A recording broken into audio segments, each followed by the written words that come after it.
नमस्कार दोस्तों, चलिए शुरू करते हैं हमारी film plan A plan B का तीसरा और अंतिम भाग। जिसने इस मूवी के पहले 2 भाग नहीं देखे हैं तो प्लीज़ वो पहले इस मूवी के पहले 2 भाग ज़रूर देख लें, वरना आपको कुछ समझ नहीं आएगा कि क्या ही चल रहा है। मूवी के पहले दोनों भागों की लिंक्स वीडियो के डिस्क्रिप्शन बॉक्स में दे दी गई है, आप वहां से देख सकते हैं। अगले दिन निराली अपनी फ्रेंड को फ़ोन पर बोलती है कि मेरे क्लाइंट्स के द्वारा भेजे गए नो ईच अदर टेस्ट के लिए मुझे एक आदमी की ज़रूरत है। तो वही खड़ा कोष्टी बोलता है कि कैन आई हेल्प यू। तो पहले तो निराली मना कर देती है, ये कहकर कि तुम शायद बिजी होगे। लेकिन जब कोष्टी बोलता है कि नहीं मैं बिजी नहीं हूँ, तो फिर निराली टेस्ट के लिए कोष्टी को अपना पार्टनर बना लेती है। टेस्ट देने के बाद स्कोर चेक करने के बाद पता चलता है कि एक दूसरे को समझने का कंपेटिबिलिटी स्कोर ओनली 35% है। इसका मतलब है वो दोनों फेल हो गए हैं। लिफ्ट में जाते टाइम कोष्टी निराली को बोलता है कि मुझे दोबारा से टेस्ट देना है, तो निराली मना कर देती है। फिर बात करते हुए अचानक से कोष्टी निराली को किस करने लगता है।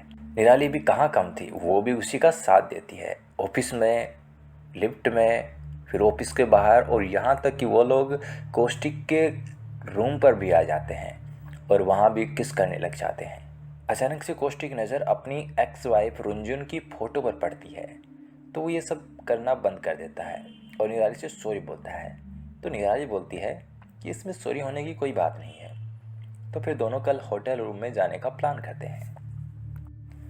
अगले दिन ऑफिस में निराली कोष्टी का वेट कर रही होती है और बार बार एसएमएस आने पर अपना मोबाइल चेक करती है और कोष्टी को कॉल करती है, लेकिन ना कोष्टी ऑफिस में आता है, ना उसका कोई एसएमएस आता है, ना ही वो निराली का कोई कॉल ही पिक करता है।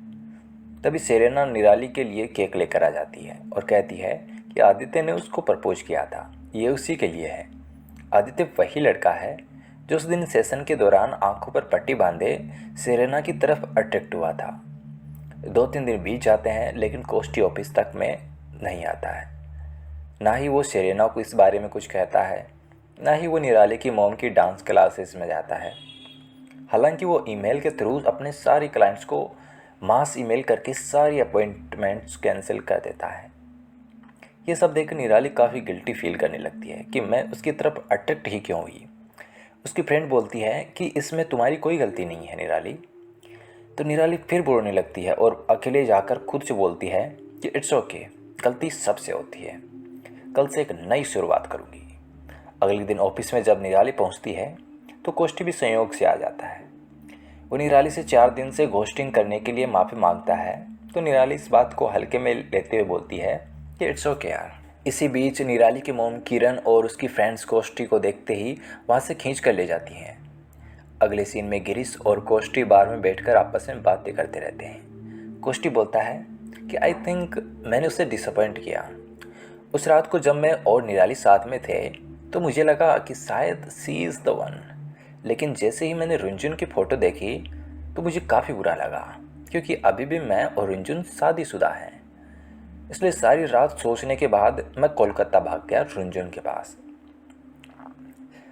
इसके बाद किरण के 60वें बर्थडे पर सब लोग एक होटल में पहुंचते हैं। केक काटने के बाद एक डांस का अनाउंसमेंट होता है, जिसके जजेस बनाए जाते हैं कोष्टी और निराली। इधर कोष्टी काफ़ी बार निराली से उन 4 दिनों के बारे में एक्सप्लेनेशन देने की कोशिश करता है, लेकिन निराली ये शो करने की कोशिश करती है कि उसे कुछ फ़र्क नहीं पड़ा, शी इज़ एब्सोल्युटली फाइन। वो बोलती है कि इट्स ओके यार, एक्सप्लेन करने की कोई ज़रूरत नहीं है। फिर डांस शुरू हो जाता है। सारे डांसर्स काफ़ी अच्छा डांस कर रहे होते हैं। बीच बीच में कोष्टी पास में बैठी हुई गर्ल्स को उन औरतों के बारे में थोड़ा बहुत जानकारी देता है कि लोगों के साथ ज़िंदगी में बहुत बुरा हुआ, लेकिन फिर भी वो लोग ज़िंदगी को अच्छे से जीने की कोशिश कर रहे हैं और मज़े कर रहे हैं। डांस के अंत में निराली की मॉम दोनों को स्टेज पर इनवाइट करती है और माइक पर सबको अनाउंस करके बोलती है कि अब हमारे जजेस डांस करेंगे।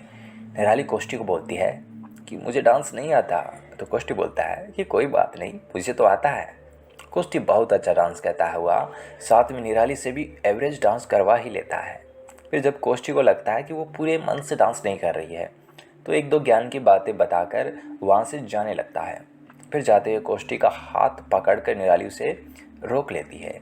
फिर दोनों काफ़ी अच्छा डांस करते हैं। जब दोनों का डांस ख़त्म होता है तो दोनों एक दूसरे के काफ़ी करीब आ जाते हैं। तभी कोष्टी की वाइफ रुंजुन वहाँ पर आ जाती है और निराली को थैंक यू बोलती है कि तुम्हारी वजह से अब सारी प्रॉब्लम्स ख़त्म हो गई है। फिर रुंजुन कोष्टी के साथ डांस करने लगती है। बातों से निराली ने अनुमान लगा लिया कि अब रुंजुन और कोष्टी फिर से एक हो गए हैं। इस बात पर वो सोचती है कि मुझे तो उल्टे खुश होना चाहिए, लेकिन वो दुखी क्यों हो रही है, वो इतनी सेल्फिश क्यों है। ये सब बातें वो अपनी फ्रेंड सीमा को बताती हुई रोने लगती है।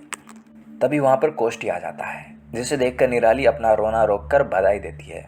तो कोष्टी बोलता है कि हाँ थैंक यू, अभी तुम्हारी वजह से मैं फ्री हो गया हूँ। जिसे सुनकर निराली चौंक जाती है। तो कोष्टी आगे एक्सप्लेन करते हुए बोलता है कि मैं अब तुमसे प्यार करता हूँ केवल, और मैंने वो 4 दिन रुंजुन को डिवोर्स देने की प्रोसेस में बिताए थे। फिर मौका पाकर कोष्टी निराली को प्रपोज करता है, जिसे निराली खुशी खुशी एक्सेप्ट भी कर लेती है। ये सीन जो बाकी लोग छुप छुप कर देख रहे थे सब सामने आ जाते हैं और दोनों को कॉन्ग्रेचुलेट करने लगते हैं। अगले सीन में पूजा, जो कोष्टी की क्लाइंट थी, आकर निराली को थैंक्स बोलती है कि तुम्हारी एडवाइस की वजह से अब हम दोनों वाइफ हस्बैंड में झगड़ा नहीं होता है, पार्थ यानी उनके पालतू कुत्ते की वजह से, और अब उन दोनों को डिवोर्स की भी कोई ज़रूरत नहीं है। ये देखकर कोष्टी निराली को बोलता है कि यार ऐसे तो तुम मेरे बिजनेस को ही बंद करवा दोगी। तो निराली हंसते हुए बोलती है कि कोई बात नहीं, तुम प्रॉफिट का 10% ले लेना। उसके बाद कोष्टी बोलता है कि हम लोगों को डेट करते हुए 4 महीने हो गए हैं, अब हमें शादी कर लेनी चाहिए। तो निराली बोलती है कि हमें शादी तब करनी चाहिए जब तुम जस्ट डू इट यानी कि सेक्स करने के लिए रेडी हो जाओ। तो कोष्टी मुस्कुराते हुए बोलता है कि तो फिर इसके लिए वो सामने में रखा रेड बूथ कैसा रहेगा। इसी के साथ ये डबल मीनिंग कॉमेडी और रोमांटिक मूवी खत्म हो जाती है। मिलता हूँ आपसे अगले वीडियो में एक नई अमेजिंग मूवी के साथ।